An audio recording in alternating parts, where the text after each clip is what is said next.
नमस्कार, ये आकाशवाणी चंडीगढ़ है। अब आप रतिका से प्रादेशिक समाचार सुनिए। पहले इस बुलेटिन के मुख्य समाचार। हरियाणा के मुख्यमंत्री नायब सिंह ने कहा कि भारत ने आतंकवाद के खिलाफ मजबूती से लड़ाई लड़ी है। मुख्यमंत्री ने पलवल जिले के गांव नंगला मोहम्मदपुर गुलावद में शहीद दिनेश कुमार के नाम से पार्क बनाने की घोषणा की। शहीद के परिवार को 4 करोड़ रुपए की आर्थिक मदद दी जाएगी। हरियाणा के रोहतक, भिवानी, महेंद्रगढ़ और सिरसा में ऑपरेशन सिंदूर की सफलता और सेना व अन्य सशस्त्र बलों के सम्मान में तिरंगा यात्राएं निकाली गई। पंजाब एवं हरियाणा उच्च न्यायालय जल विवाद को लेकर दायर याचिका पर अगली सुनवाई 20 मई को करेगा। और खेलो इंडिया युवा खेल आज शाम संपन्न हो रहे हैं। हरियाणा ने 39 स्वर्ण, 27 रजत और 50 कांस्य पदक के साथ दूसरा स्थान हासिल किया। अब समाचार विस्तार से। हरियाणा के मुख्यमंत्री नायब सिंह ने आज पलवल जिले के गांव नंगला मोहम्मदपुर गुलावद में शहीद लांस नायक दिनेश कुमार शर्मा के चित्र पर पुष्प अर्पित कर भावपूर्ण श्रद्धांजलि अर्पित की। पाकिस्तानी सेना के युद्ध विराम के उल्लंघन में हुई गोलाबारी में दिनेश शर्मा शहीद हो गए थे। शहीद को नमन करते हुए मुख्यमंत्री ने दिनेश के परिजनों को सांत्वना दी और कहा कि दुख की इस घड़ी में केंद्र व राज्य सरकार पूरी तरह से परिवार के साथ खड़ी है। श्री नायब सिंह ने कहा कि शहीद दिनेश ने भारत मां की रक्षा करते हुए अपने प्राणों की आहुति दी।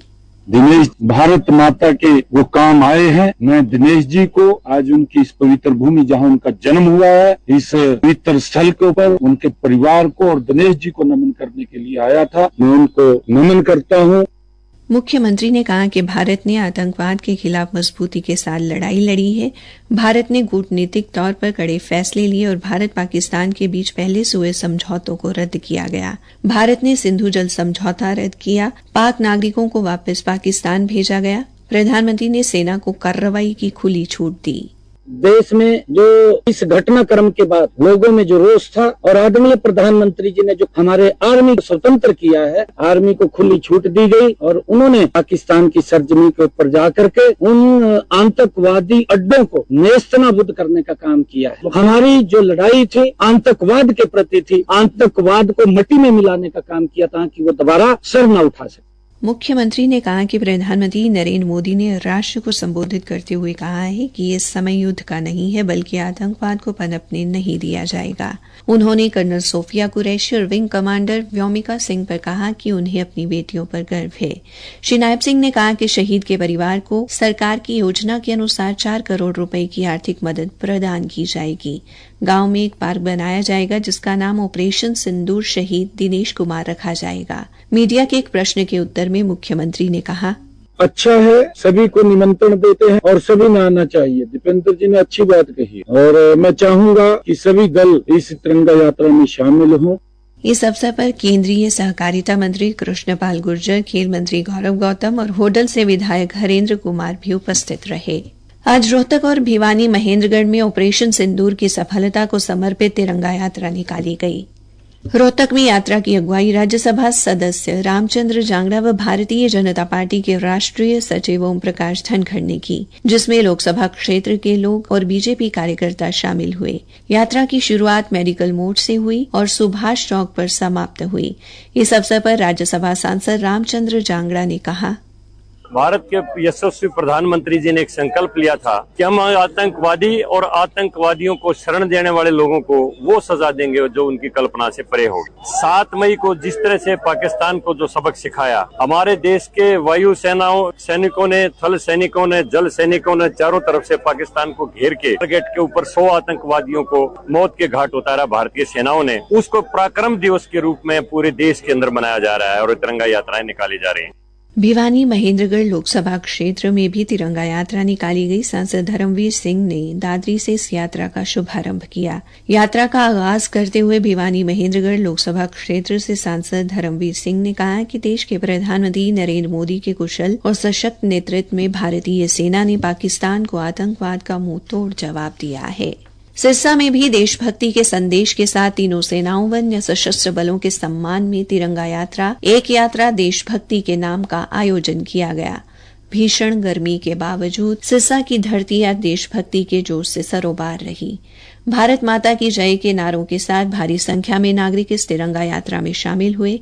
राज्यसभा सांसद सुभाष बराला की अगुवाई में यह यात्रा नेहरू पार्क से शुरू होकर शहीद भगत सिंह चौक पर संपन्न हुई। यात्रा के दौरान देश के वीर शहीदों को श्रद्धांजलि भी दी गई।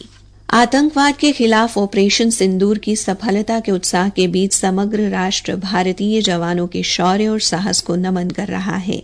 सशस्त्र बलों के प्रति सम्मान के रूप में आकाशवाणी समाचार ने एक विशेष श्रृंखला शुरू की है, जिन्होंने करगिल युद्ध के दौरान देश के लिए सर्वोच्च बलिदान दिया था। प्रादेशिक समाचार आकाशवाणी चंडीगढ़ से प्रसारित किए जा रहे हैं। हमारे बुलेटिन और ताज़ा समाचारों के लिए आप हमारी वेबसाइट newsonair.gov.in पर लॉगिन कर सकते हैं। ये समाचार हमारे यूट्यूब चैनल और x handle Akashvani news Chandigarh पर भी उपलब्ध हैं। पंजाब एवं हरियाणा उच्च न्यायालय की मुख्य न्यायाधीश शील नागू व न्यायमूर्ति सुमित गोयल की खंडपीठ जल विवाद को लेकर दायर याचिका पर अगली सुनवाई 20 मई को करेगी। हरियाणा के अतिरिक्त महाधिवक्ता दीपक बाल्याण ने कहा, पंजाब जो है वो खुद ही नहीं, वो दूसरों को भी भ्रमित कर रहा है। पीबीएमबी ने तय किया कि पंजाब, हरियाणा, राजस्थान और दिल्ली का कितना शेयर रहेगा, लेकिन उन्होंने इस बात को कभी नहीं माना और ना ही कहीं किसी कोर्ट में इस बात को उन्होंने चैलेंज किया। जब बीबीएमबी ने हाईकोर्ट में आकर रिट फाइल की और जो 6 मई को जो एक आदेश दिया गया हाईकोर्ट द्वारा, उसको मानने से भी उन्होंने एक तरीके से इनकार किया और एक एप्लीकेशन जब मूव की गई और शोकॉज नोटिस दिया गया, उसके बावजूद भी जो है पंजाब सरकार अपने उसी रवैये पे ये है और लोगों को भ्रमित कर रही है और ये बार बार कह रही है कि जी हरियाणा जो है वो पंजाब के पानी मांग रहा है। उन्होंने कहा कि अदालत को बताया गया है कि हरियाणा अतिरिक्त पानी नहीं मांग रहा, बल्कि भाखड़ा ब्यास प्रबंधन बोर्ड से तय कोटे के मुताबिक पानी की मांग कर रहा है।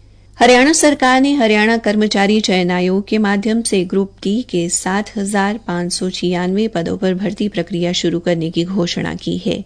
मुख्यमंत्री नायब सिंह ने कहा है कि यह पहल न केवल रोजगार सृजन को बढ़ावा देगी, बल्कि सामाजिक समावेशिता और निष्पक्षता को भी सुनिश्चित करेगी। इन पदों के लिए चयन प्रक्रिया में उम्मीदवारों के संयुक्त पात्रता परीक्षा सीईटी के अंक का उपयोग किया जाएगा, जो पारदर्शी और मेरिट आधारित चयन प्रक्रिया को सुनिश्चित करेगा। मुख्यमंत्री ने कहा कि सरकार युवाओं को सशक्त बनाने और समाज के प्रत्येक वर्ग को विकास की मुख्य धारा में शामिल करने के लिए प्रतिबद्ध है। ये भर्ती प्रक्रिया न केवल रोजगार के अवसर प्रदान करेगी, बल्कि सामाजिक न्याय को भी मजबूत करेगी। पलवल के उपायुक्त डॉक्टर हरीश कुमार वशिष्ठ ने संबंधित अधिकारियों से जिले में सभी ड्रेन और नालों की मानसून से पहले साफ सफाई सुनिश्चित करवाने को कहा है। इसके अलावा उन्होंने सभी ड्रेन व नालों के सफाई कार्य की वीडियोग्राफी करवाने के निर्देश भी दिए हैं। खेलो इंडिया युवा खेल आज शाम संपन्न हो रहे हैं। बिहार के पटना में शाम 6:30 बजे रंगारंग समारोह के साथ युवा खेलों का समापन होगा। खेलो इंडिया युवा खेल 4 मई से शुरू हुए थे। महाराष्ट्र खेलो इंडिया युवा खेल 2025 का चैंपियन बनकर उभरा है। अंतिम समाचार मिलने तक महाराष्ट्र ने 57 स्वर्ण, 47 रजत और 53 कांस्य पदक जीतकर पदक तालिका में 157 पदक के साथ पहला स्थान बनाए रखा। वहीं हरियाणा 39 स्वर्ण, 27 रजत और 50 कांस्य पदक के साथ दूसरे और राजस्थान 23 स्वर्ण, 12 रजत और 23 कांस्य पदक के साथ तीसरे स्थान पर है।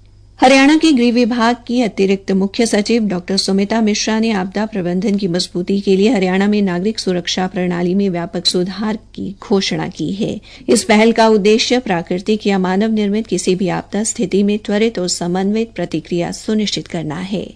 अंत में मुख्य समाचार एक बार फिर। हरियाणा के मुख्यमंत्री नायब सिंह ने कहा है कि भारत ने आतंकवाद के खिलाफ मजबूती से लड़ाई लड़ी है। मुख्यमंत्री ने पलवल जिले के गांव नंगला मोहम्मदपुर गुलावद में शहीद दिनेश कुमार के नाम से पार्क बनाने की घोषणा की। शहीद के परिवार को 4 करोड़ रुपए की आर्थिक मदद दी जाएगी। हरियाणा के रोहतक, भिवानी, महेंद्रगढ़ और सिरसा में ऑपरेशन सिंदूर की सफलता और सेना व अन्य सशस्त्र बलों के सम्मान में तिरंगा यात्राएं निकाली गई। पंजाब एवं हरियाणा उच्च न्यायालय जल विवाद को लेकर दायर याचिका पर अगली सुनवाई 20 मई को करेगा। और खेलो इंडिया युवा खेल आज शाम संपन्न हो रहे हैं। हरियाणा ने 39 स्वर्ण, 27 रजत और 50 कांस्य पदक के साथ दूसरा स्थान हासिल किया। इसी के साथ ये समाचार बुलेटिन समाप्त हुआ।